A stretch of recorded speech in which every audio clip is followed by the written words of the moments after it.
For a feeder to a subpanel in a detached garage from the main panel in a residential service, a 4-wire conductor is required. Let's delve into the NEC code requirements. NEC 250.24 B1 states that feeders to a detached garage or building must have a separate equipment grounding conductor, often abbreviated as EGC. NEC 250.26 stipulates that the neutral conductor of a feeder cannot be used as an EGC. Considering the wiring configuration, a 3-wire conductor typically consists of hot, neutral, and ground, usually identified by black, white, and green or bare wires. A 4-wire conductor, on the other hand, includes hot, neutral, ground, and an equipment grounding conductor, commonly identified by black, white, green or bare, and red wires. In the subpanel configuration, the neutral conductor must be isolated from the ground bus in the subpanel. The equipment grounding conductor must be connected to the ground bus in the subpanel. The rationale behind these requirements is that a separate EGC ensures proper fault clearance and helps prevent electrical shocks.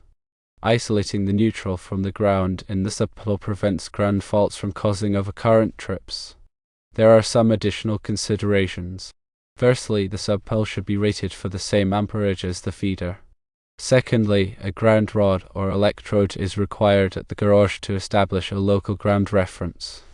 Thirdly, the feeder size should be determined based on the load calculations and the length of the run.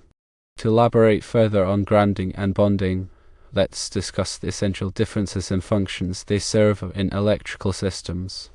Grounding refers to the intentional connection of a neutral conductor or the equipment grounding conductor to earth, typically through a grounding electrode system.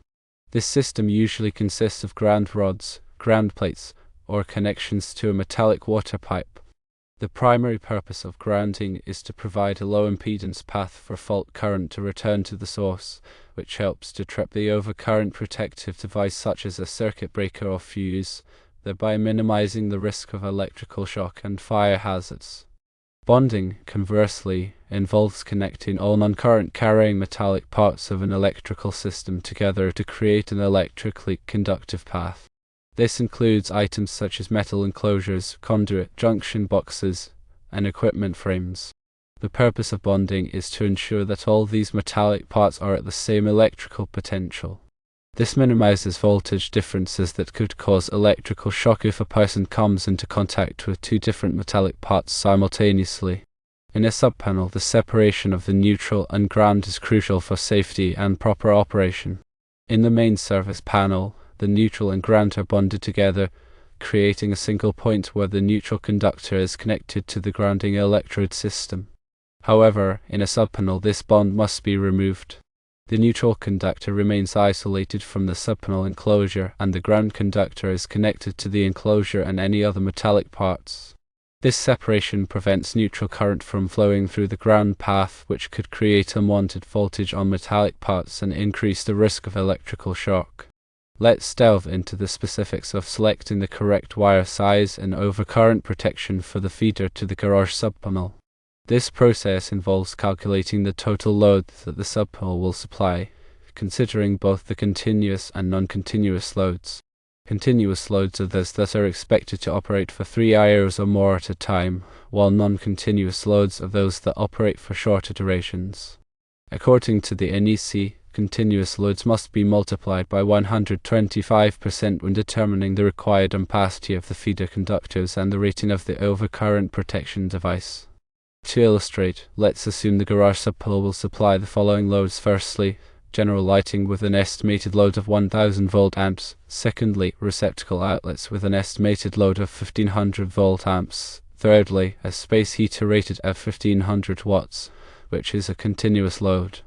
To calculate the total load, we first need to account for the continuous load of the space heater. Since it is a continuous load, we multiply it by 125% for 1500 watts times 1.25 equals 1875 watts. Next, we add all the loads together. 1000 volt amps plus 1500 volt amps plus 1875 watts equals 4375 volt amps. Now, we can calculate the required ampacity of the feeder conductors by dividing the total volt-amps by the voltage of the system. In a typical residential service, the voltage is 240 volts for a split-phase system. Therefore, 4,375 volt-amps divided by 240 volts equals approximately 18.2 amps. However, we must also consider any future expansion or additional loads that may be added to the subpanel in the future. It is generally recommended to increase the calculated load by at least 25% to account for future growth. In this case, 18.2 amps times 1.25 equals approximately 22.8 amps. Based on this calculation, we would select a feeder conductor size that is rated for at least 22.8 amps. According to NEC Table 310.16, a number 12 American wire gauge copper conductor is rated for 20 amps, and a number 10 American wire gauge copper conductor is rated for 30 amps. Therefore, we would need to use a number 10 American wire gauge copper conductor for the feeder. Next, we need to select the appropriate overcurrent protection device for the feeder. The overcurrent protection device should be rated no higher than the ampacity of the feeder conductors. In this case, we would select a 30 amp circuit breaker to protect the number 10 American wire gauge copper conductor. It is important to note that these calculations are based on general estimates, and the actual load may vary depending on the specific appliances and equipment that are used in the garage. It is always recommended to consult with a qualified electrician to perform a thorough load calculation and ensure that the feeder is properly sized and protected. In addition to the feeder conductors and overcurrent protection device, it is also important to select the appropriate type of wiring method for the feeder. The wiring method must be suitable for the environment in which it will be installed and must comply with all applicable codes and regulations. Common wiring methods for feeders to detached garages include, firstly, underground feeder UF cable, which is a type of direct burial cable that is suitable for underground installations. Secondly, rigid metal conduit RMC, which is a type of metal conduit that provides excellent physical protection for the conductors. Thirdly, intermediate metal conduit IMC, which is a type of metal conduit that is similar to RMC but is lighter in weight. Fourthly, electrical metallic tubing EMT, which is a type of metal conduit that is commonly used for indoor applications. When selecting a wiring method, it is important to consider factors such as the distance between the main panel and the garage, the soil conditions, and the presence of any potential hazards such as moisture or corrosive substances. Let's talk about the grounding electrode system at the detached garage. The NEC requires that a grounding electrode system be installed at the detached garage to provide a local ground reference. This grounding electrode system typically consists of a ground rod or ground plate that is connected to the grounding electrode conductor. The grounding electrode conductor is then connected to the ground bus in the subpanel. The purpose of the grounding electrode system is to provide a low impedance path for fault current to return to the source in the event of a ground fault. This helps to trip the overcurrent protective device and minimize the risk of electrical shock. The NEC specifies the minimum size and type of grounding electrode conductor that must be used depending on the size of the feeder conductors.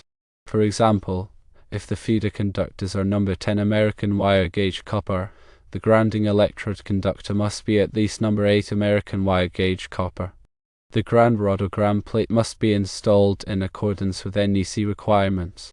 The ground rod must be driven at least 8 feet into the ground, and the top of the ground rod must be below the surface of the ground. The ground plate must be buried at least 30 inches below the surface of the ground. In some cases, it may be necessary to install multiple ground rods or ground plates to achieve the required grounding resistance. The NEC requires that the grounding resistance be no more than 25 ohms. This can be measured using a ground resistance tester. If the grounding resistance is greater than 25 ohms, additional ground rods or ground plates must be installed until the required resistance is achieved. Now let's consider surge protection. It's essential to protect the electrical equipment in the garage from voltage surges, which can be caused by lightning strikes, utility switching, or other transient events. Surge protective devices, often called SPD, are designed to divert these surges away from sensitive equipment, preventing damage and extending the lifespan of electronics. There are several types of SPD available, each with different surge protection capabilities and installation requirements. Type 1 SPD are typically installed at the service entrance, providing whole-house surge protection. Type 2 SPD are installed at subpanels or branch circuits, providing more localized protection. Type 3 SPD are installed at the point of use, such as at an outlet or equipment, providing the most specific protection. When selecting an SPD for the garage subpanel, it is important to consider the voltage rating, surge current capacity, and protection level. The voltage rating should match the voltage of the electrical system, which is typically 120 volts or 240 volts in a residential setting. The surge current capacity indicates the maximum amount of surge current that the SPD can safely handle. The protection level, also known as the voltage protection rating or let-through voltage, indicates the maximum voltage that the SPD will allow to pass through to the protected equipment. It is generally recommended to install a Type 2 SPD at the garage subpanel to provide a balance of surge protection and cost-effectiveness. The SPD should be connected to the ground bus in the subpanel and should be installed in accordance with the manufacturer's instructions and all applicable codes and regulations. In addition to surge protection, it is also important to consider ground fault circuit interrupter (GFCI) protection for certain circuits in the garage. GFCI protection is required for all 125 volts, 15 amps and 20 amps receptacles that are installed in areas where there is a high risk of electrical shock, such as in garages, bathrooms, and kitchens. GFCIs are designed to detect ground faults, which occur when current leaks from a circuit to ground. Where ground fault is detected, the GFCI will trip the circuit, cutting off the power and preventing electrical shock. GFCIs can be installed as receptacles or as circuit breakers. GFCI receptacles are installed in place of standard receptacles and provide GFCI protection for that specific outlet. GFCI circuit breakers are installed in the panel and provide GFCI protection for the entire circuit. It is generally recommended to install GFCI receptacles in the garage for all 125 volts, 15 amps and 20 amps receptacles. This will provide the most comprehensive GFCI protection and will help to prevent electrical shocks. When installing GFCI receptacles, it is important to follow the manufacturer's instructions and all applicable codes and regulations. In summary, wiring a subpanel in a detached garage requires careful attention to detail and adherence to the NEC. Using a 4-wire feeder with a separate equipment grounding conductor and isolating the neutral at the subpanel are crucial for safety and proper operation. Correctly sizing the feeder conductors, selecting appropriate overcurrent protection, installing a grounding electrode system, and providing surge and GFCI protection are all essential steps to ensure a safe and reliable electrical system in a detached garage. Always consult with a qualified electrician for specific guidance and to ensure compliance with all applicable codes and regulations.